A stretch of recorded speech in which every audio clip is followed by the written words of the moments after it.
Greetings and salutations, everybody. Welcome to AMC Movie Talk for movie fans. I'm your host, John Campea, and this is the best damn movie-related show on the internet where we bring you all the latest movie news with insight into what it all means and give you a little bit of context as well. First of all, joining me is, of course, AMC's own Miss Clark Wolf. Clark, how you doing? I'm doing well. Happy Comic-Con. Comic-Con, yeah, we're leaving for Comic-Con as soon as we're done the show, actually. Another guy who's come along with us is, of course, the production manager for AMC Movie News, Mr. Dennis Zen. Dennis, how you doing? Doing well. I'm pumped for Comic-Con. Let's get ready to go. And, of course, we know the reason you're really pumped is because you're still on that Sharknado high. Yes. Absolutely. All right, folks, well... we've got a whole bunch of items in the movie news we've got lined up. Of course, we're going to Comic-Con today. We'll talk about Comic-Con a little bit at the end of the show. But right now, I want to get to my tweet of the day. Now, I've asked you guys to send me in your funny tweets or things that you think are cool. And every day I will pick one tweet that you send me at John Campea on Twitter. And I will pull it up here. And here is my favorite tweet of the day. My favorite tweet of the day came from Julian RL, who wrote, "Hey, John Campea, I know why Pacific Rim has low box office numbers. It's because of Atlantic Rim." Of course, the good folks over at Asylum are bringing us this masterpiece looking of a film, Atlantic Rim: Monsters vs. Machines. This is absolute gold. I don't know how this film wasn't made already in the past. So anyway, we got a bunch of items in movie news we got to get through. Clark's got them here. So Clark, what are we getting started with? The next installment of the X-Men franchise, X-Men Days of Future Past, opens in AMC theaters everywhere on May 23rd, 2014. Today, we may actually have the plot for the film, as entertainment site Vulture reports that they've gotten their hands on the synopsis of the film, and it reads like this. Ellen Page returns as Kitty from the Brett Ratner-directed X-Men The Last Stand, but this time she uses her powers to send Hugh Jackman's Wolverine back into the past, where he encounters the younger mutants played by James McAvoy, Jennifer Lawrence, and Michael Fassbender. However, something bad happens to Kitty during the time travel trance, and while Wolverine is still under her spell, the other X-Men must race to find a mutant who can siphon Kitty's powers and bring their friends back to the future. John, what do you think of the story for X-Men Days of Future Past? I got to be honest with you. I think this sounds kind of fun. I think this sounds good. Now, obviously, people who are really, really familiar with the comic book story of Days of Future Past will instantly pick up on some irregularities, if you will.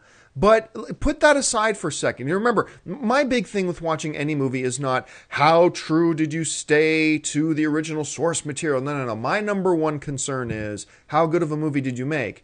And I listened to this description, and I got to tell you, this sounds kind of fun to me. Dennis, what do you think?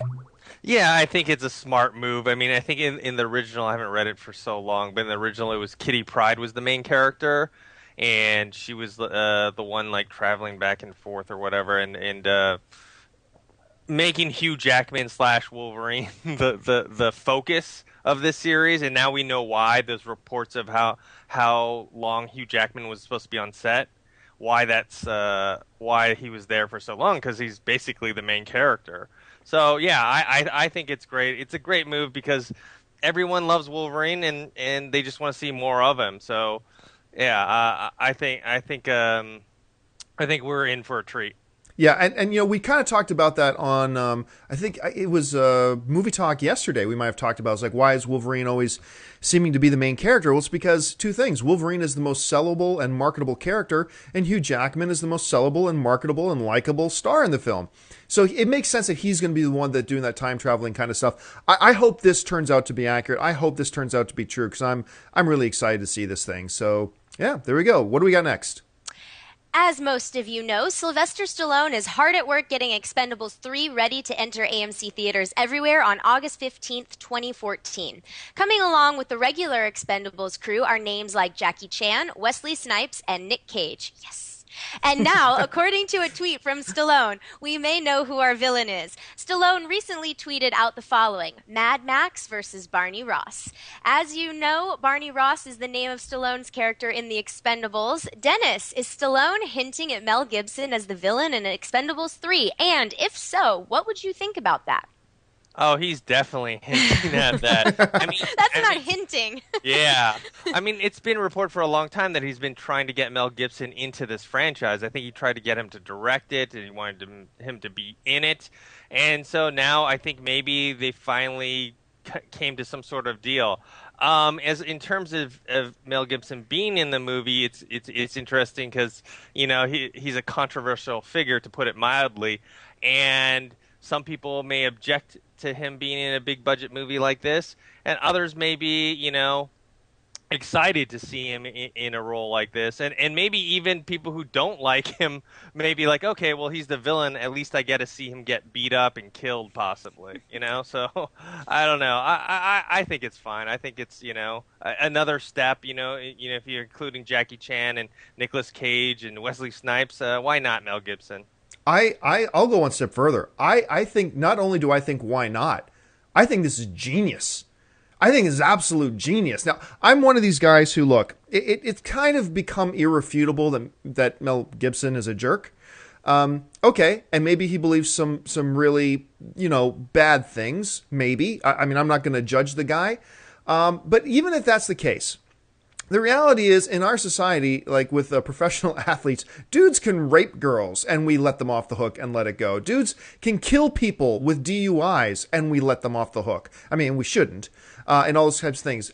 Mel Gibson really is just a jerk. I mean, if you are to believe everything that he's being accused of and what he is, and he's never gone out and murdered anybody from what we know. He's never gone out and dealt drugs to children or anything like that. With that being the case, the fact of the matter is he is one hell of an actor. He is a hell of a talent, and I think this is genius on two separate levels. Number one, for Expendables, because I think having a Mel Gibson bad guy is a very, very good idea. I think it gives them really a neat marketing point for the film. But on the other hand, I think this is a great move for Mel Gibson. I mean, look, what was the best thing? Remember when everybody started to turn against Tom Cruise because he had his little crazy flip out time, jumping up and down on Oprah's couch and all that kind of stuff, and everybody really started to turn against him. Well, what was the best thing? What did he do that saved his career? Tropic Thunder. Tropic Thunder. Exactly. He did Tropic Thunder, where he played this really kind of psycho, out-of-touch character, and he kind of played into it and embraced it. And when he did that, and he said to the world, look, I'm kind of acknowledging my own psychoness a bit here, and I'm going to laugh at it, and hopefully you'll laugh along with me. And the audience did. We laughed along with him. And suddenly, like overnight, Tom Cruise was accepted again. Personally, I'm glad about that because he's too good of a talent in Hollywood to not have in a lot of films. And I suspect, now I'm not saying it will happen, but I suspect that the potential is there if Mel Gibson plays a really crazy, psychotic kind of villain, and they even play into some of the traits in the villain that he's accused of having himself. Not to the degree that Tom Cruise's career has turned around, but I think we could possibly see a little bit of a renaissance and a resurgence in the career of Mel Gibson. Dennis, am I out to lunch thinking that, or do you think the possibility exists? There's a possibility, definitely not as significant as Tom Cruise, because Mel Gibson did something way worse, and True. it's not. I mean, he's accused of stuff, but you can hear the things that he said on tape. So I don't think it's a question that he said these things. Oh, no, not at all. It's a question of more what kind of mental state I don't know. He just doesn't seem, I don't know, all there. He may be an alcoholic or a drug user, you know what I mean? So that's kind of the thing where people don't understand where maybe he is kind of, I don't know, a little out there. But yeah, I could see it happening. Not as much as how Tom Cruise was able to rebound, though. Yeah, I just think sometimes to a fault, sometimes to a real fault, I think our society and culture kind of loves the fact that we're into giving second and third chances. We do it with celebrities all the time, and sometimes we shouldn't. And I got a feeling we might get... Let me ask you this, Clark. Yes. Tomorrow, Expendables 3 opens. Mel Gibson's the villain. Are you intrigued to run out and see it? I am. All I'll say, and I'm more intrigued with Nicolas Cage, as you all know, because I love it when he's crazy and in action movies. I have a dog in this fight. Personally, some of the things Mel Gibson has said offends me personally.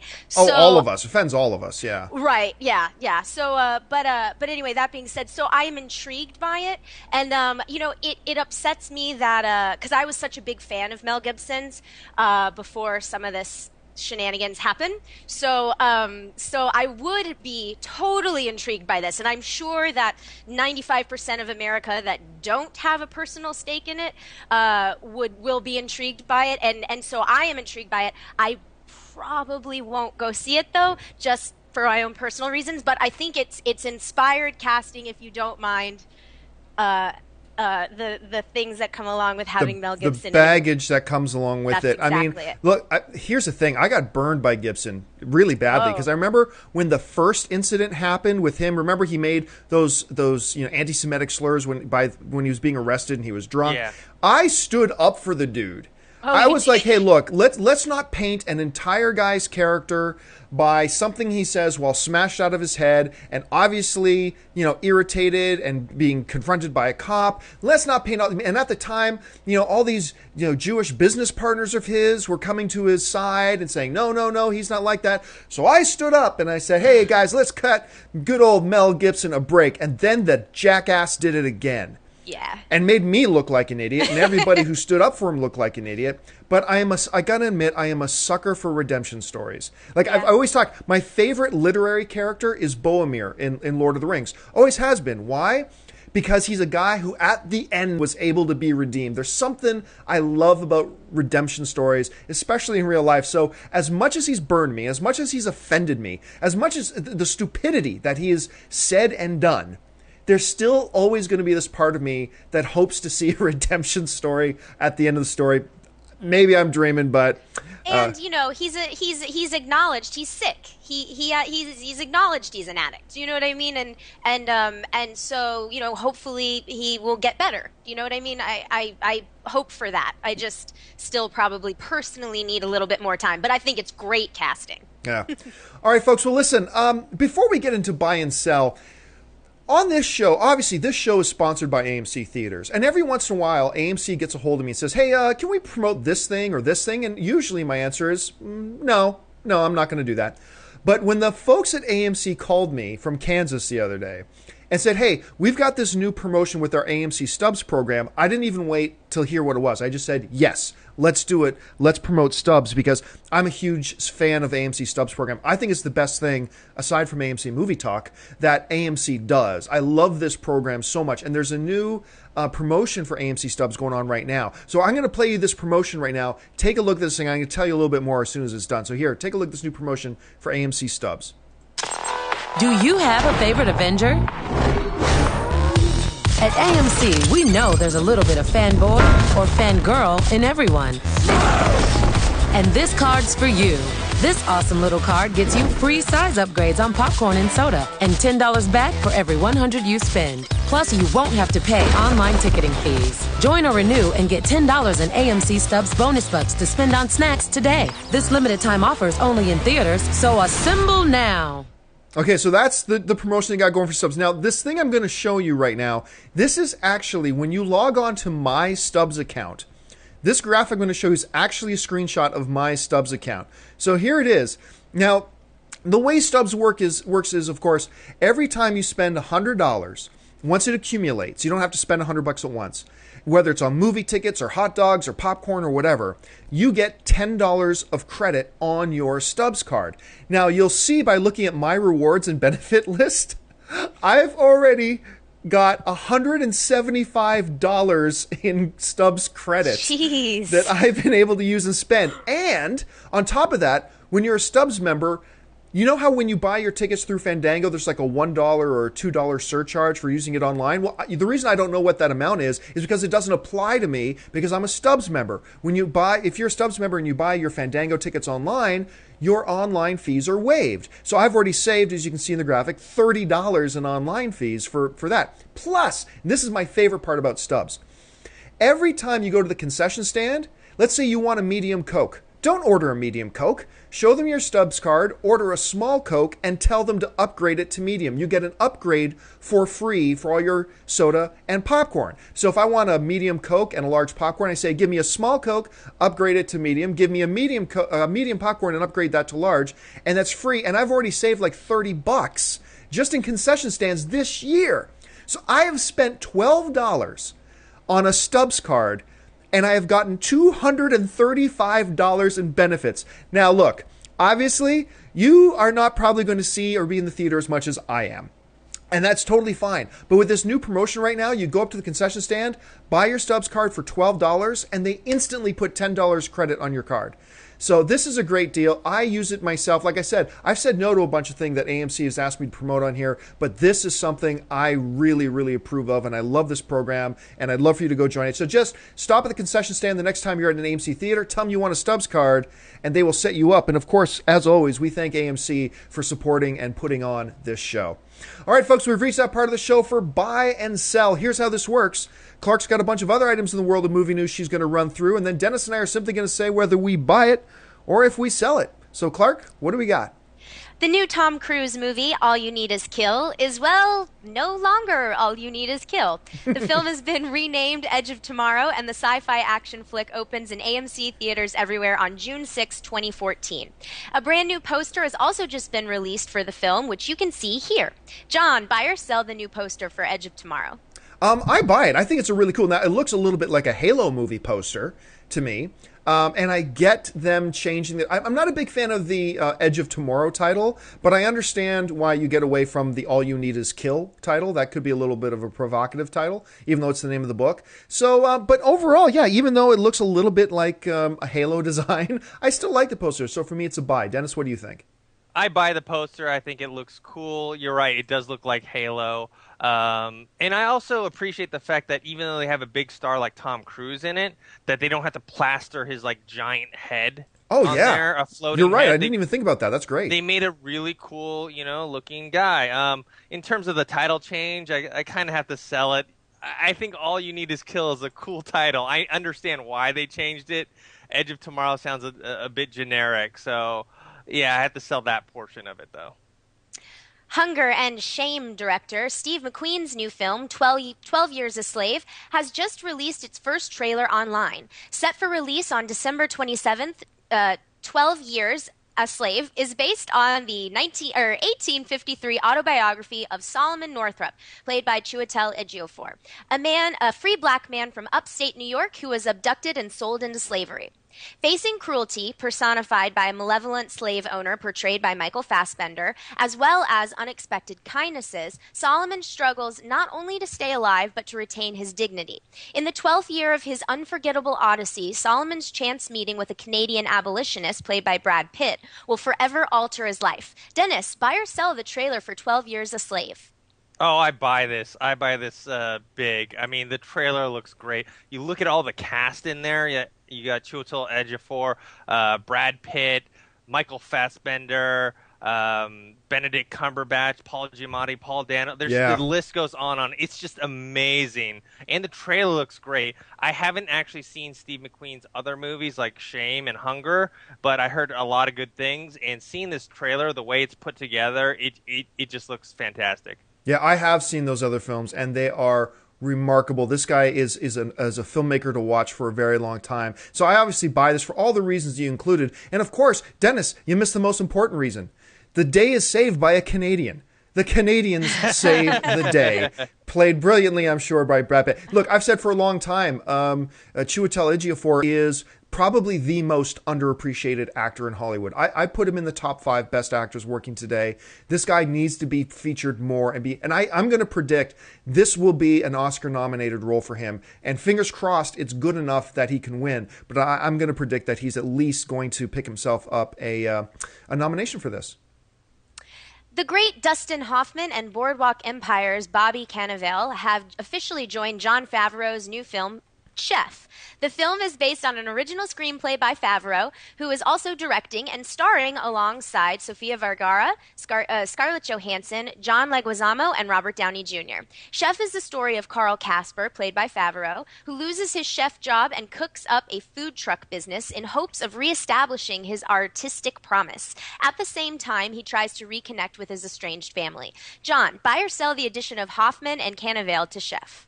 I absolutely have to buy this. Dustin Hoffman is Hollywood royalty. And he's not just one of these guys. Sometimes you have Hollywood royalty where they're royalty because they have history, not necessarily because they're that great of a talent.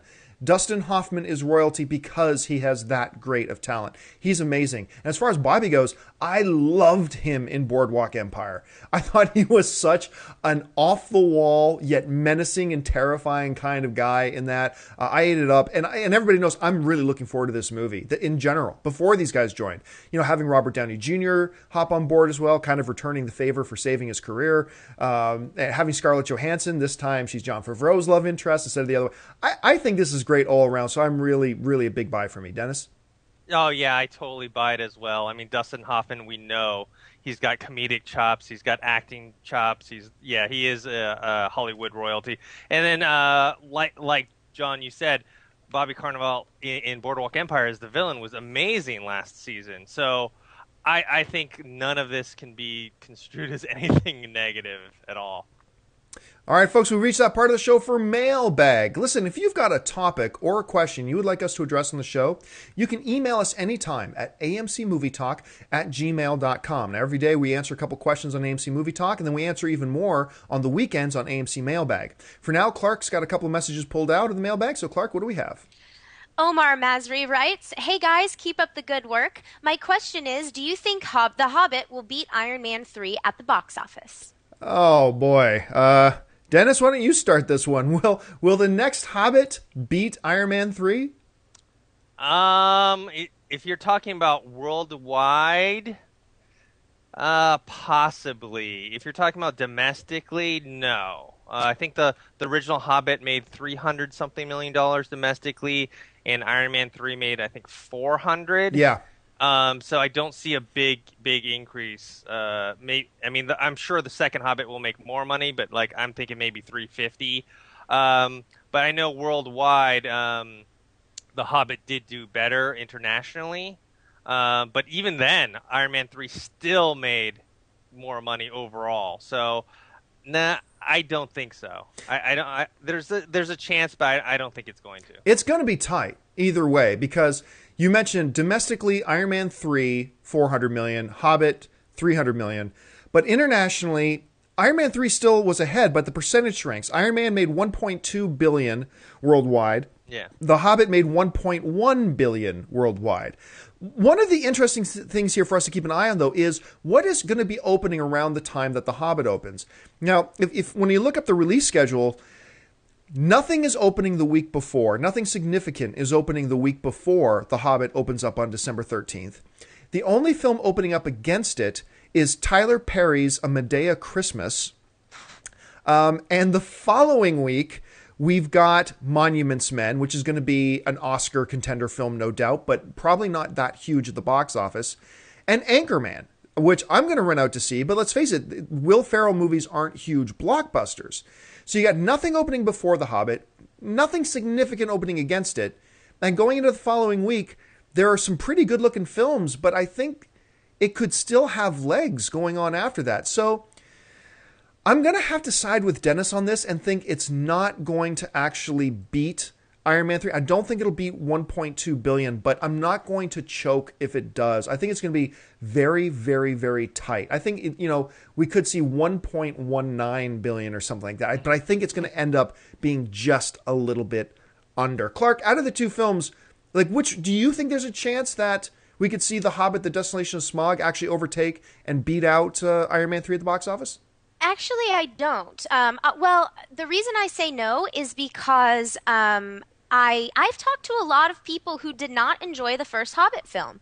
I don't know if that's going to prevent them from going and seeing it once in the theater, but, in terms of repeat viewing, I know a lot of people that saw Iron Man 3 multiple times. So I don't know. The other thing that I think The Hobbit has in his favor that you alluded to is the Christmas time release. As we know, summer is a crowded season. Obviously, Iron Man didn't have a problem with that. But yeah, I don't know. So I think it's going to be tight, but I don't think that it's going to. I think Iron Man 3 is going to end up being the biggest movie of the year. All right, what do we got next? Next up, Chris Mueller writes, "Hey guys, really love and enjoy the show. I know it's early, but if J.J. Abrams' Star Wars Episode 7 is a disappointment, which I hope it's not, and if it's not as good / better than his 2 Star Trek films and any of the prequels, should Lucasfilm go a different route and hire a new director like other studios have done with Harry Potter, Batman, and James Bond movies, or should they keep Abrams for the rest of the trilogy?" There's something it's an interesting question that you raise, but there's something really important to keep in mind.